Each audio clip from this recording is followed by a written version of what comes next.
It's always the best day of the week to get to Friday, isn't it?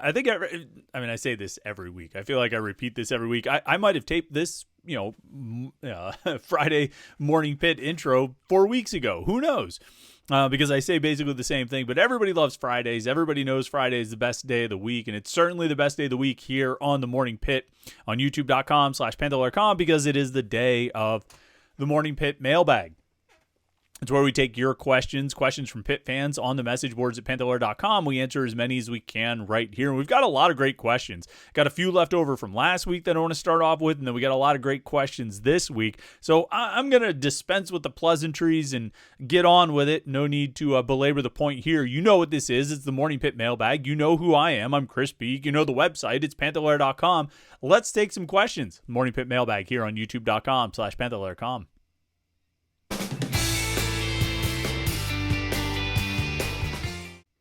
Yeah, we're moving quickly past all the pleasantries and opening remarks and intros and stuff like that. But I do have to say, please like this video and subscribe to youtube.com/Panther-Lair.com. That's the one pleasantry I can't just skip over or ignore. We got to say it every time.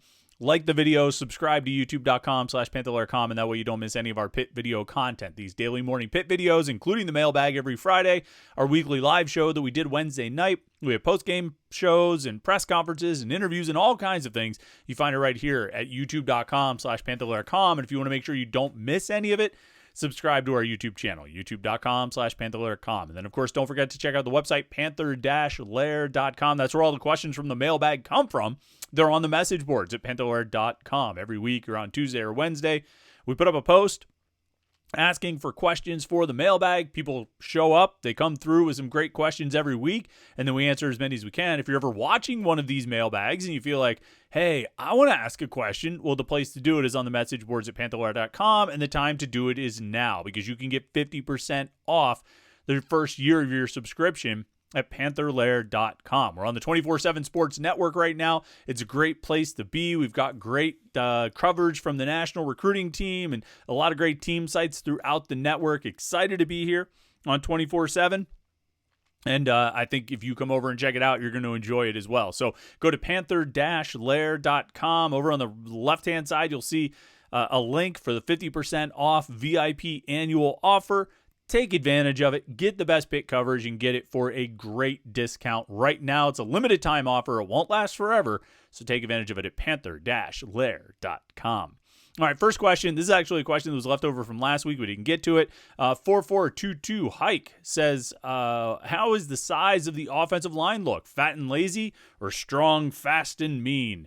Well, I don't know about mean and I don't know about lazy, but we can probably make we can say thick or thin, right? Fat or slim, however you want to kind of carve that up. And I actually wrote about this in the spring camp report yesterday, after yesterday's practice. And I didn't do it because of this question. It was an observation I just kind of naturally had as I was watching the team. They were actually going through their stretches. At the beginning of practice, they do their calisthenics, or not even calisthenics, it's more static holds and things like that, stretching to loosen up before practice. And I'm watching the offensive. I'm standing there on the sideline. The offensive line is right in front of me as they're going back and forth. And it just kind of hit me like, these guys look like they're in great shape. Like they all look like they are thinner than they were a year ago. The returning players, at least. I can't speak to what Keith Gouveia or Kendall Stanley or Jeff Percy looked like last year. But like Ryan Baer, he told us last week that he's at his lowest weight since his junior year of high school. And I believe him. He looks great. He looks slimmer than he was a year ago. BJ Williams looks slimmer than he was a year ago. Isaiah Montgomery and Terrence Enos and these guys, they look like they've lost weight. And I think you're now 13, 14 months into working on the 15 months into working on the conditioning and getting into shape for this tempo offense. And I think you're really seeing some body changes in these guys. You always notice the body changes when guys sort of get thicker. Yesterday we talked to Braylon Lovelace, and I can remember the first time I interviewed him in person. I mean, he was skinny. He had to be like 170 pounds, 180 pounds or something like that. Now he is like solid and really well put together as a linebacker. But the offensive linemen, I think, have slimmed down. And, you'd like to think there's a connection there with their conditioning and that they're in better shape and they'll be able to hold up with the tempo offense. But they definitely have lost weight. And so, for a just general observation from watching them go through warm-ups yesterday, they look like they're slim. I don't know about strong and mean or even fast, but they look like they're in better shape than they were a year ago. Pitt 97 asks, why isn't Julian Duggar the starter at quarterback? Look, I'm a big Duggar guy. I am. I mean, you can go back to not last summer, but the summer before, when Pitt got a commitment from him, doing Morning Pitt episodes where I was talking about, as Pitt was missing out on quarterback options, I was like, well, in that recruiting class, that 2024 recruiting class, and I remember having, there was a Morning Pitt episode. I think it was like, is Pitt's quarterback option already right here in the Whippeal? And he was, it ended up being right there. And, he sat on the bench, he sat on the scout team, he sat down the depth chart until necessity brought him into that bowl game, and he showed exactly what he can do. He showed the potential that he has, that he can be really good. Right now, Eli Holstein is probably a better option because he's a little bit older, he's got a little more experience, but I'm certainly not counting out Julian Duggar as being an impact player in college, potentially even this season, either in a package role or as if he has to step in if Eli Holstein gets hurt. I think if that scenario comes to pass where they lose Holstein, I think they will fare better with Duggar than they did a year ago when they turned to Nate Yarnell. And that's no disrespect to Nate Yarnell, but I think Duggar has a higher ceiling and more upside than Yarnell did a year ago. And so I'm looking forward to seeing it. Right now, Duggar's not the starter because Eli Holstein is, but Duggar's the number 2. I think he'll be a really good number 2, and if he gets called upon to be the number 1, I think he'll do well in that role as well. J-Town Panther Fan 89 says, can you offer any information as to why Chay Wabuko is no longer with the team? Seems like a sudden announcement that he left. Was this a mutual decision? I don't know if it was a mutual decision. I don't think they asked him to leave or anything like that. I imagine this is probably a decision he made at the beginning of the semester. And it seems like he's focusing on track, that was always his first love, as Pat Narduzzi said it. And so, I think there was always a question of whether football would work out for him. And he gave it a good go. And I think that speed, you can do things with speed, but it just never really happened for him. And so, he tried for a few years, going to move on and maybe try a little bit, maybe try with a sport that fits him better. WCC 946 says, Chris, can you explain some of these offers? I mean, they all might turn out to be great players, but some are head scratchers. I fully understand the NIL situation and our position in the pecking order. However, people like myself will be willing to throw some more money to the NIL if I could get excited about the potential recruits. My question is Narduzzi just not going after higher quality kids, or is he too confident in his abilities to recognize undervalued kids? Our recent records tend to lead me to believe that he overestimates his coaching ability. And so there's a lot packed in there. I think there's a real chicken and egg discussion to have here when you say people like myself will be willing to throw more money to the NIL if I could get more excited about the potential recruits. I mean, you need the money to get the players. It shouldn't be, the players to get the money, right? You need it the other way around. But really, if you're thinking about NIL and donating to NIL, the impact that will have is more on the transfers. To be honest, that's what you're trying to bring in with the NIL money. NIL can affect high school recruiting, and it has in the past. I think it helped Pitt hold on to Francis Brew and Sincere Edwards and Jeremiah Marcelin a couple years ago to get them to sign with Pitt. But it's really about the transfers. Now, as far as, Pat Narduzzi, I don't think he's making a choice between going after higher-rated guys or being too confident in his ability to recognize undervalued players. I think particularly on defense, this staff believes they know what they're looking for and they can find what they're looking for.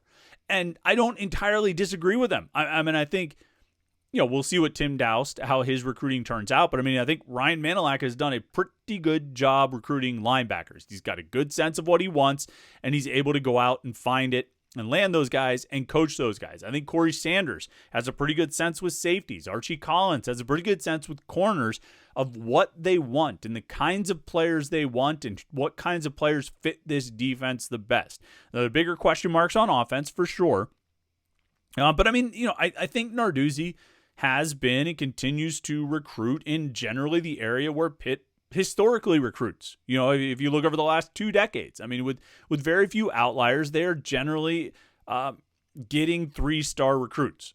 A couple of 4 stars, couple of 2 stars, but mostly it's 3-star recruits. And I imagine if you had the average star rating of all Pitt recruits over the last 20 years, it would probably be a 3. It's just kind of where they recruit. Now, the key there is that you're finding the right 3-star guys and that you're getting the guys who fit your system. You can have a great player, but if he doesn't fit your system, then it's not going to work. He's not going to be able to get to his full potential. So they're finding the guys, and I think they've done a good job about this, finding the guys who fit who have great potential, that potential can come through in the system that Pitt plays.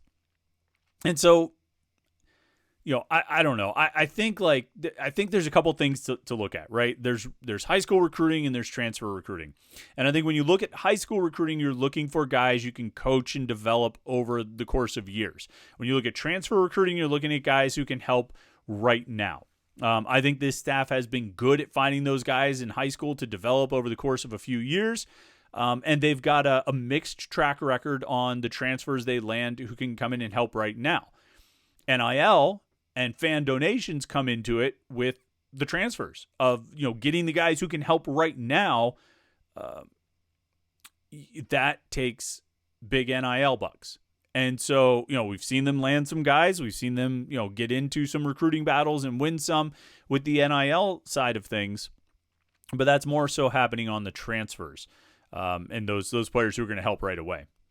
H2P, IPA, Voodoo. This is the last question from last week. Says, in the days of the traveling spring game, what was your favorite and why?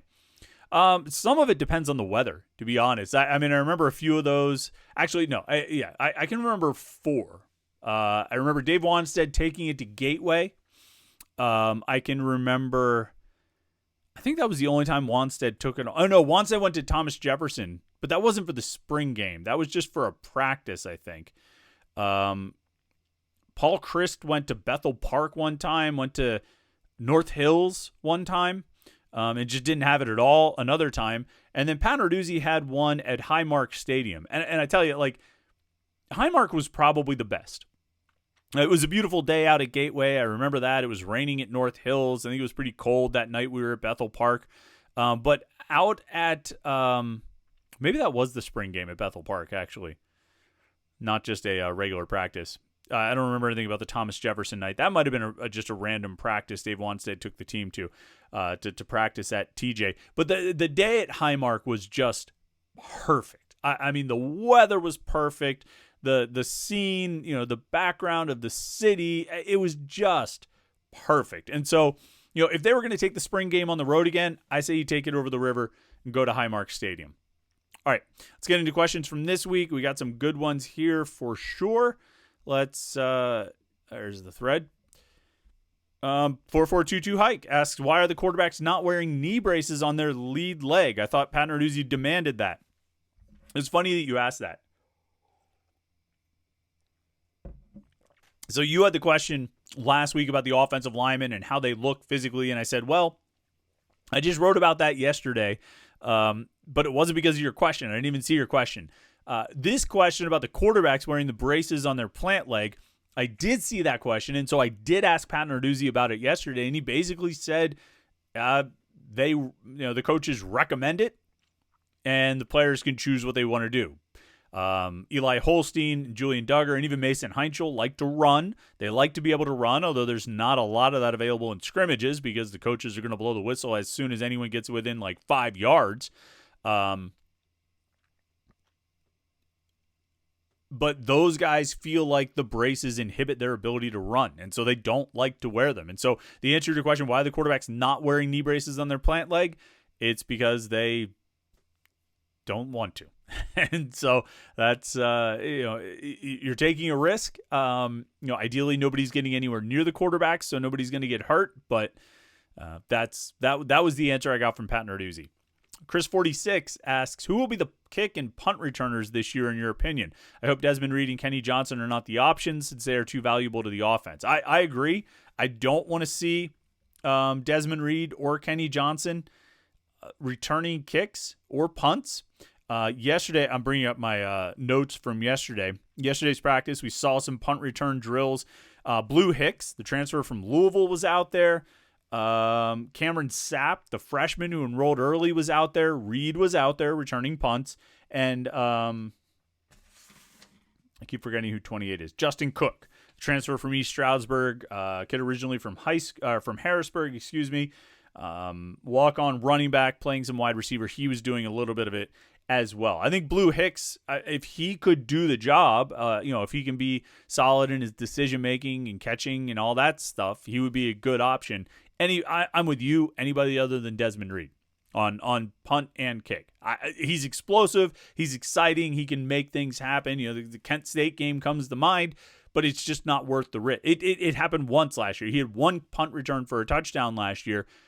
That one big explosive play isn't worth the risk, considering what you need him to do every down on offense. So I would get him out of there, but it's not my call. Spenges says Jamie Dixon and Jeff Capel have the same number of NCAA tournament wins over the last 9 seasons, 2 each. Which coach do you expect to get another March Madness win first, and why? That's a great question. First of all, it's hard for me to answer this question. I don't know what Jamie Dixon's roster looks like. I don't know, state of the Big 12 next year. What do I expect? I think,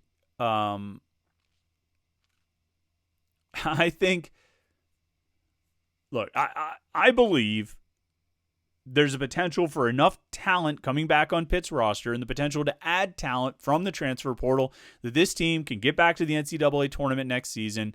I'm a hopeless optimist. I'm going to sit here and say that I think Jeff Capel and his staff learned some lessons from this year, that all the guys you want to come back will come back, and none of the guys you don't want to come back will, and they'll all be a little bit better next year, and they'll bring in the right transfers, and they'll get back to the tournament and win a game. I don't know what TCU's roster looks like. I don't know how close they are to getting back. I don't know how close they are to winning a game. So I guess I would say Pitt, but pretty incomplete on information there. Potter County native says, will Jake Overman compensate well for the loss of Gavin Bartholomew? What do you see as any strengths or weaknesses in Jake's game? Jake Overman's interesting to me. I think I said this a few times last fall, that he was far more useful as a pass catcher than I really expected him to be. I thought he would come in and just block, and that would be his thing, and Gavin Bartholomew would get all the the passing targets, and Overman would just block, and he would never really be a factor in the passing game. But he ended up getting targeted 23 times. He caught 17 of those passes, which is one of the best catch rates on the team, behind only of anybody who's targeted more than 10 times. Overman had the second best reception rate on the team, right behind Gavin Bartholomew and right ahead of Desmond Reed. He got 17 passes for 160 yards and a touchdown, averaged more yards per catch than Gavin Bartholomew did. He produced 8 first downs on his 17 receptions, which is a pretty solid rate. I think he was useful as a pass catcher. The tight end position overall, though, is going to be really interesting to me this year. I don't know what to expect out of it. Jake Renda's back, and he was a guy that last spring they talked about a lot as being a good and interesting fit for this offensive scheme and this offensive system. We know that Gavin Bartholomew didn't live up to expectations, either due to usage, volume, his own play, whatever it may be. And so you take that into consideration when you look at what the tight ends did last year. But I think I'm not going to say I think there are higher expectations for the tight ends this year. I don't know what the expectations are for the tight ends this year. I don't know what they think the tight ends will be able to do. I don't know what I think the tight ends will be able to do. Like I say, I think Overman was more useful as a pass catcher than I expected him to be, but still probably not I don't know. Maybe he could be a primary target.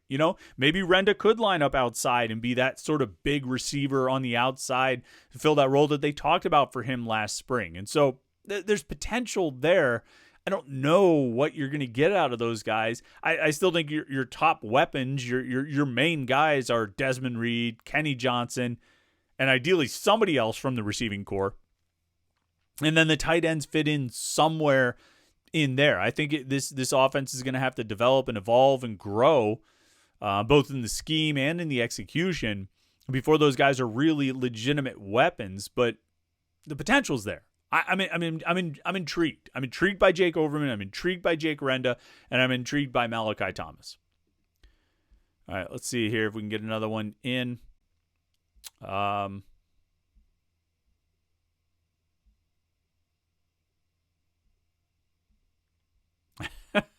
All right, we'll take this one. We'll finish on this. Pitt Chag asks, what are your thoughts on on-campus stadium? Would it be good for recruiting or fan support? And this is a funny question for Pitt Chag. Posted it yesterday morning after Wednesday night when we had our live show. And somebody brought up an on-campus stadium, and I went on a bit of a rant, and then that person followed up with a few more comments, so I went on more of a rant. And, it had been a long time since we really cleared the system of on-campus stadium rants. But the long and short of it is this, okay? There are a lot of things for universities and athletic departments to spend money on right now. A lot of things. Particularly for athletic departments, the primary expenses are coming in the form of paying players, revenue sharing, and NIL, which is more and more going to be positioned to come out of the athletic department coffers. As long as you have those budgetary concerns, as long as you have those line items on your budget, they take priority over stadiums. They take priority over coaching buyouts. They take priority over anything else, because those things, paying the players, okay, and getting good players will overcome an old stadium that is a few miles away from campus. It'll overcome questionable coaching. Good talent outweighs bad coaching. And I'm not saying, that it's this simple with Pitt that, if they have good talent because they have bad coaching or anything like that. Good talent outweighs bad coaching 9 times out of 10. And far more often than good coaching can carry bad talent. All right. Plenty of average, mediocre, or straight up bad coaches have won championships because of good talent. And plenty of very good coaches have failed because the talent wasn't good enough. You need the players. And any conversation about what Pitt should spend money on starts and stops right there. You need good players. And building a stadium, spending $500 million or $750 million to build a stadium in Oakland is not going to get you the good players. Instead of spending $500 million, you could take $5 million or $10 million, a fraction, right, and get good players. Like, you could literally, I think what I said on the live show on Wednesday night was, you could spend $750 million. Oh, I gave myself a thumbs up. You could spend $750 million on a stadium, or you could spend literally 1% of that, which I think, if my math is right, is 1.5 million or 7.5 million. Is 7.5 1% of 750? I need my kids here. They're better at math than I am. But you could spend like 1% of that, if that math is right, and get a really good roster. Particularly for basketball, but also for football. I think you can make the necessary, you could, if you had $7.5 million to spend on transfers for this year's roster, you could get a stud left tackle, a stud defensive end, and still have money left over to go get a couple good wide receivers or good running back or whatever else you might want. And when you're done with, when Eli Holstein moves on, or when Julian Duggar's not here, and you want to get that stud quarterback, you have $7.5 million. You could probably get one of them too. And getting those guys will lead you to more victories, more success, more revenue than a new stadium. I don't want to say ever will, but pretty much. And so, end rant. You're not going to get me to go overboard on this one. Not like I did on Wednesday night. Wednesday nights are a different kind of energy than the Morning Pit. The Morning Pit, I'm trying to be, calm while you have your coffee and you listen to some soothing Pitt sports talk here on the morning on youtube.com/Panther-Lair.com. Maybe I should do an entire episode with my soothing morning voice. I probably won't, but I might. So I won't go on that rant today. All right. Save that for a Wednesday night. We'll do it again. If you want to ask it again on a Wednesday night and you want to get into the screaming match again, that's always fun to do. Maybe we can have Jim on. We can have Jim back and see if he can yell about on-campus stadiums for a while too, because that's always entertaining. It had been a while since we had a good blow up about on-campus stadiums, but now we got it out of our system and now we can move on. All right, I think we will move on to the weekend. Thanks so much for watching the Morning Pit this week. Thanks for watching the mailbag today. Thanks to everyone who submitted questions both last week and this week. Glad we could get through a lot of them. We got some questions left over, so I know where we're starting next week, and hopefully it's not about on-campus stadiums, but it might be. You guys ask the questions. I answer as many as we can. It's what I enjoy doing. All right, thanks for tuning in today. Make sure you like this video and subscribe to youtube.com/Panther-Lair.com. Head over and check out the website, Panther-Lair.com. Get all the Pitt sports coverage heading through the weekend, recruiting, team stuff, basketball, transfer portal, everything going on in Pitt sports right there at Panther-Lair.com on the 24/7 Sports Network. Make sure you like and subscribe. I hope you had a great week. Enjoy your Friday. Have a great weekend. Watch a lot of basketball, and we'll catch up with you Monday morning for the Morning Pit right here on youtube.com/Panther-Lair.com.